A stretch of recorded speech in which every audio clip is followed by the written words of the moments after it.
Sylvia and me. Sylvia and Sylvia me. and me. Sylvia and Sylvia. Sylvia and me. Sylvia and me. Hi, I'm Sylvia Beckerman, host of the podcast series Sylvia and Me, conversations with extraordinary, inspiring women. Hi, I'm Caroline McBride, publicist, hopeful romantic, and author of 4 Seasons at Angelino's. Welcome to Sylvia and Me. Caroline, thank you so much for being here and joining me. You're in sunny California right now, and I am in actually sunny Connecticut. This is great. I love the book. I think it's a wonderful, wonderful story of modern relationships. But before we go into that, I'd like to kind of go into some of your background. As you said, you're a publicist. You're the director of public relations for the Serafina Restaurant Group. You're also the business development, but you've been in public relations for quite some time. How did you get into that? I know that you studied political science, which I did also, political science and international relations, like that was getting me any place. But how did you get into public relations? I completely fell into it. My background, as you said, I was a poli-sci major for undergrad, and then I won a Rotary Ambassadorial Scholarship to study in Europe for graduate school, international relations in Amsterdam. It was amazing, such a great experience. And when I came back to the US, I was briefly involved with political fundraising. I always thought I would be in politics, but behind the scenes. I never had aspirations to run for office because I think I'm a little too sensitive for what politicians. Yeah, one of the things you cannot be, as anyone knows, you cannot be sensitive.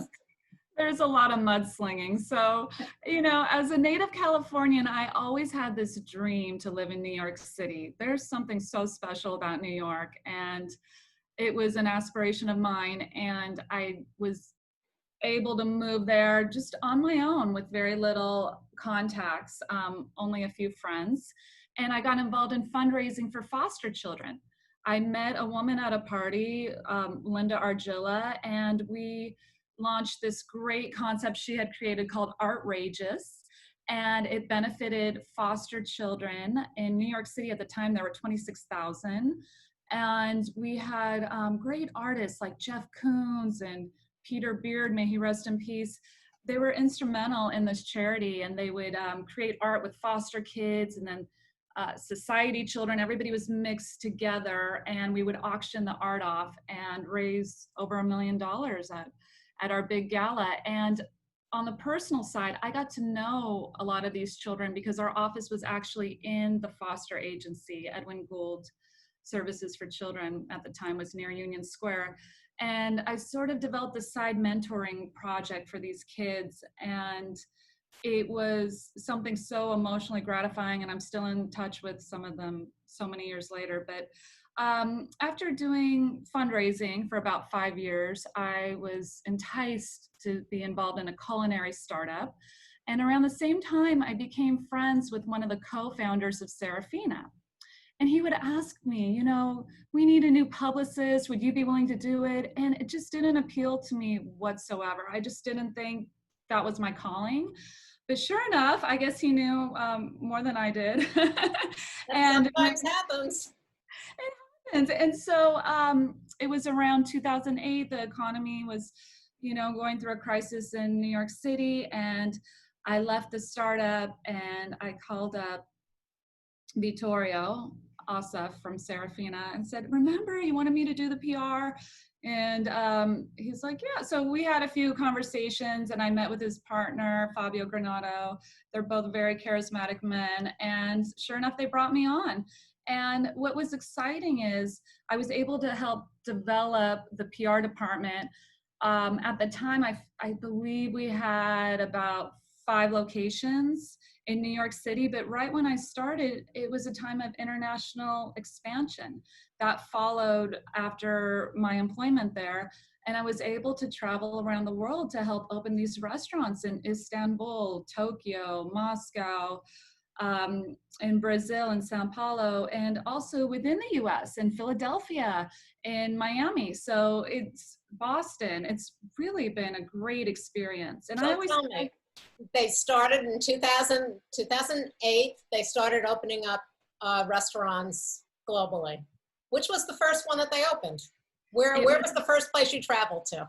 Well, the first opening was in Sao Paulo, Brazil. And what was so exciting about Serafina is that the flagship on 61st and Madison had the most interesting characters, or I should say, they're really customers, but you'd have Rudy Giuliani or Lady Gaga, all spectrums from different politicians. Bloomberg still eats at the one that he likes on 79th and Madison often. He lives around there. So you get politicians, socialites, but the best thing about Serafina, I always say, is that the price point is welcoming. So you could have a tourist who might not have a big budget, but they saw the restaurant on Keeping Up with the Kardashians because Kim Kardashian has filmed several times, and they come to New York and they can afford the meal there. You'll have the teenagers on the first date next to the Wall Street powerhouse guys.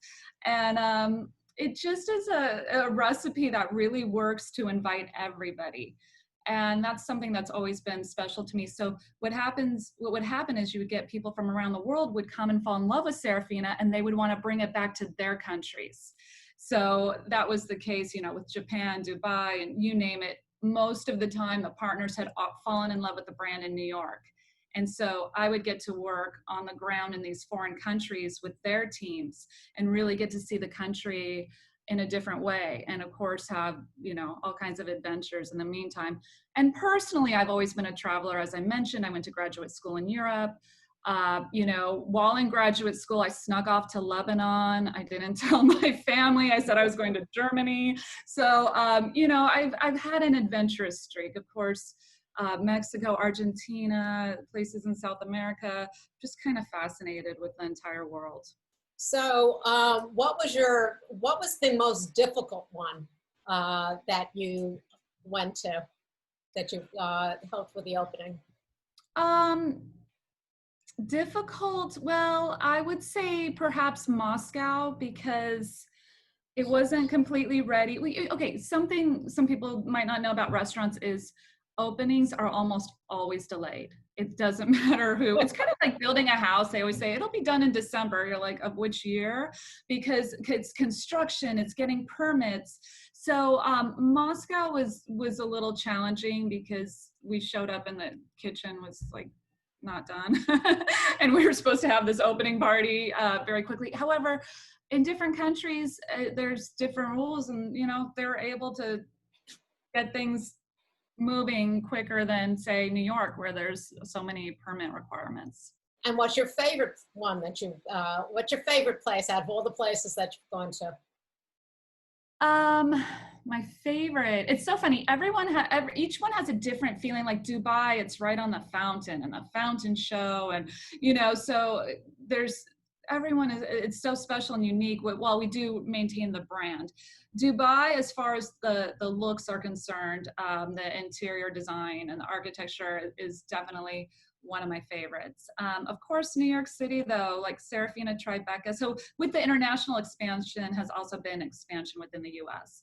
And Serafina Tribeca, it's just beautiful. And Serafina Meatpacking, it just has this charm and this like warmth and coziness that I really appreciate. All right, so you've traveled all over, you've had experiences meeting all different types of people from all over the world. Now I want to talk about Four Seasons at Angelino's. Okay. It's been noted that you were encouraged to write this book, to start writing as a creative outlet for everything that you've experienced, your travels and so on. Can you sort of tell me, who was this who encouraged you to start writing? So unfortunately, the love of my life, his name's Paul, and he passed away in 2018 in October. And he's just such a special person. and also an avid reader. So we would go to different bookstores, we would discuss literature, and at the same time, you know, he was kind of my sounding board because I would be telling him about all these crazy things happening over at the restaurant group. And, you know, and by the way, Serafina, I've also consulted with other restaurants as well, I should mention it, and acted as a publicist for beauty brands and different capacities. But you know, it's just was always kind of fun. I mean, to talk about the bartender who's in love with the hostess, or like all this behind the scenes drama at the restaurant. And then of course going to these foreign countries and being very low on sleep and, you know, very chaotic. I would share these stories with him. And at the same time, you know, we were always talking about books, and he encouraged me to write, you know, you should write a book. You're always talking about these things. And so I, you know, it was these conversations going back and forth. And then one day I announced, I said, guess what? I'm going to write a book. And I had a different topic in the beginning, but then, you know, it made more and more sense to write what you know. So even though 4 Seasons at Angelino's is fiction, it's inspired by the places that I have been to open restaurants and some of the colorful characters that I have come across. And he was very encouraging, and I appreciate that because he made me want to be a better person. And, you know, it's easy. I've been with Serafina for 10 years to just stay on one trajectory. But with his encouragement, it made me think, I can write a book. I've written a master's thesis. I've had to write in other capacities of my career. So let me try writing this novel. And it was a great experience. What's funny is I thought I finished it in about 3 months, but yeah, you think you're done and then you revise and you revise and you revise. And then of course I met with a literary agent who's saying you need to develop this character more, that character. So there were many revisions after I thought I was done. But Well, how did you come up with Charlotte, who is the lead protagonist, the beautiful lady in the story? How did you come up with her? well, so Charlotte is in her mid-30s, and she's devoted her life to being a restaurant publicist. So again, I'm writing what I know.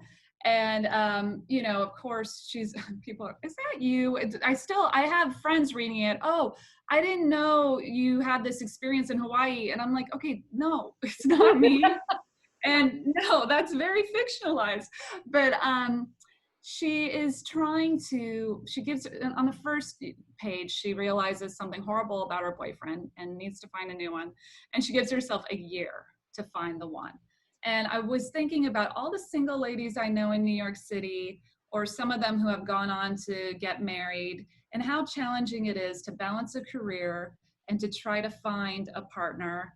And you know, it's an issue of timing. It's an issue of communication. It's an issue of, you know, everybody having baggage, especially if you reach your mid-30s and you're still single. So there were those challenges. And throughout the book, she tries different things. There's a matchmaker, there's online dating, and all these things I'm familiar with, like either, again, through my own experiences or through friends. And I have a love for romantic comedy. By definition, romantic comedies have a happy ending. So that's why I use the term hopeful romantic instead of hopeless romantic. And so I decided to take this woman and have tons of adventures, but also wrap it up with a happy ending. Okay, and one of the things, as I said, it's been described that you're also writing about women's empowerment, empowering women. Where do you see that fits into Charlotte's character? So that's primarily on the career sector of the book. The book's divided obviously into 4 seasons. It takes place over a year, but along with her love life and trying to find Prince Charming, she's dealing with the, you know, demanding bosses who don't compensate her to the level that she feels she should be compensated financially with her salary. And, you know, that's another thing as women, or you feel often women are in a job and they think, oh, I deserve more, but it's scary to challenge your superiors, to demand more money, to start thinking, well, maybe I should leave this job if they're not going to pay me enough. And so we explore that in the novel, and getting advice from friends. Oh, you should leave this and that. But it's so easy for other people to tell you what to do in your career, that when you're in your career and you're relying on that paycheck and you don't know, it's like the devil you know versus the devil you don't know. You don't know what will happen if you leave that job that you've had for many years. So it's a conversation I've had with many of my friends who have different careers in New York City and other cities as well. And so throughout the novel, she gets stronger and stronger as far as standing up to her superiors and voicing her needs and her desires and her quest to be fairly compensated. Well, as women, it's known that women have a more difficult time in not just standing up for themselves, but in what their value is. Women usually have an idea, but unlike men, they're not going to barge in and go, this is, and demand. It's that whole thing where we do need to lean in and take charge, because most of the time we're not going to be turned down, or if we are, there's room for negotiation. So that's one area. The other thing is communication. So talk a little bit about why you thought that was very important to show. So, well, it coincides with what you were just saying, that women often don't voice their needs and their demands. So the communication is twofold in this book, where she has to find her voice to stand up for herself on the career aspect. But then also for her love life, the book explores the friendship zone. So many women, I find, complain there's no good guys out there.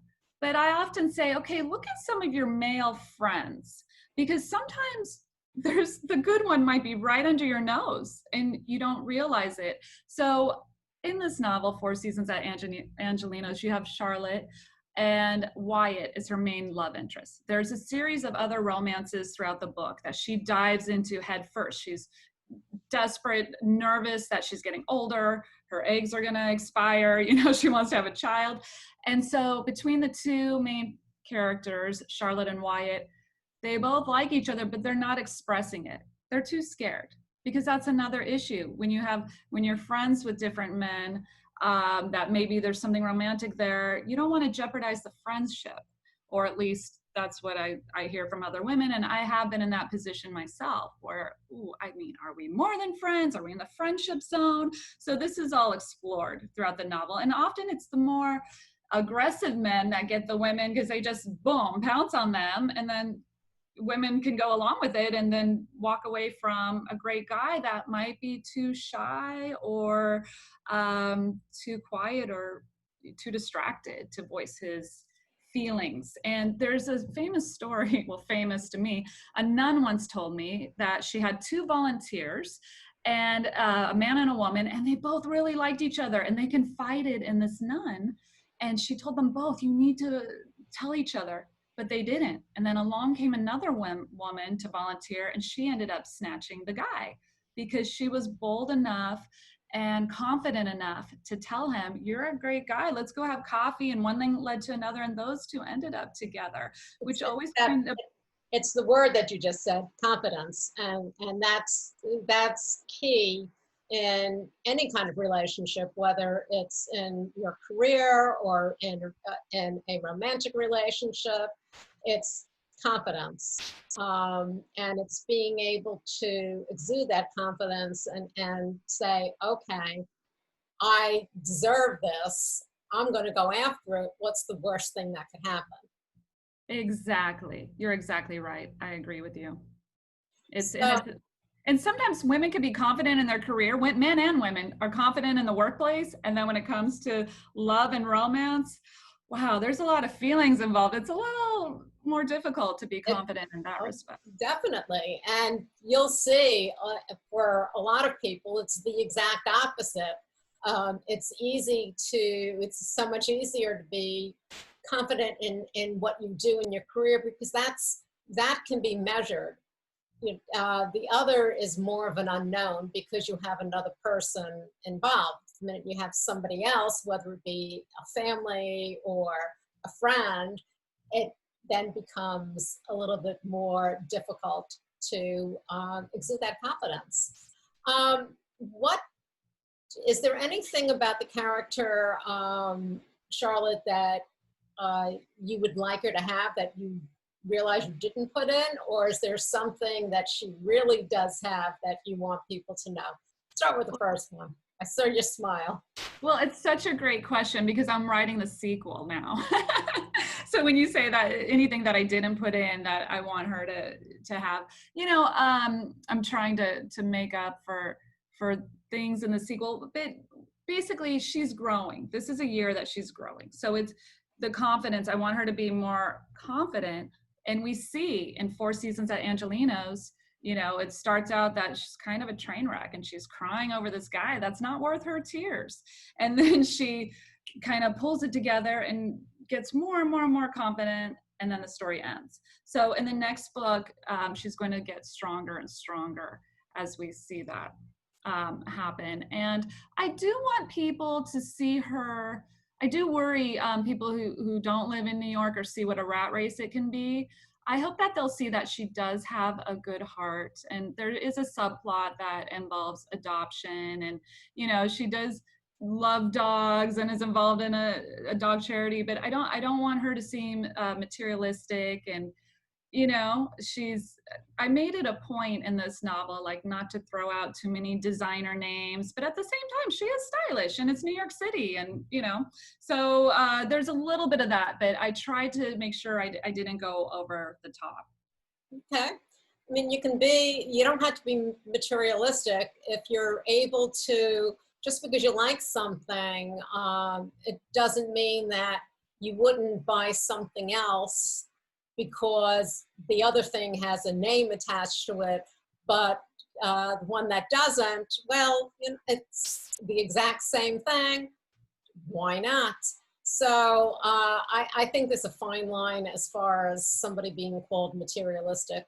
And New York City's New York City. There's no other place like it. Even if you talk about other cities, be it Chicago, LA, New York has its own, exudes something that other places don't. It's just New York. So this is your debut novel. How does it feel doing something that you hadn't done before? Yes, I know you wrote a thesis, but it's not the same. I don't think you can write the thesis on a made-up character who may be something like you, but probably isn't. And so how do you like this new journey that you're on? It's different. It's really exciting because I feel in some ways a weight is lifted. I'm living vicariously through this character. However, at the same time, I only write about places that I've been to. Every chapter is named after a different city. And I'm hoping that, especially during this pandemic, that I might be doing a small service to the community, that people who read this book who aren't able to travel or have yet to go to Tokyo, for example, they can read and learn about a new place. And maybe it will encourage them when this pandemic is over to check out some different places, because knowledge definitely comes from the more you travel, the more knowledge you gain about different cultures. And I think that people become more open-minded and they can understand each other more through travel. So I feel, it's exciting to be able to be creative and create this novel. And then it's also fun to revisit places that I haven't been to for like 4 or 5 years, or maybe I was there last week.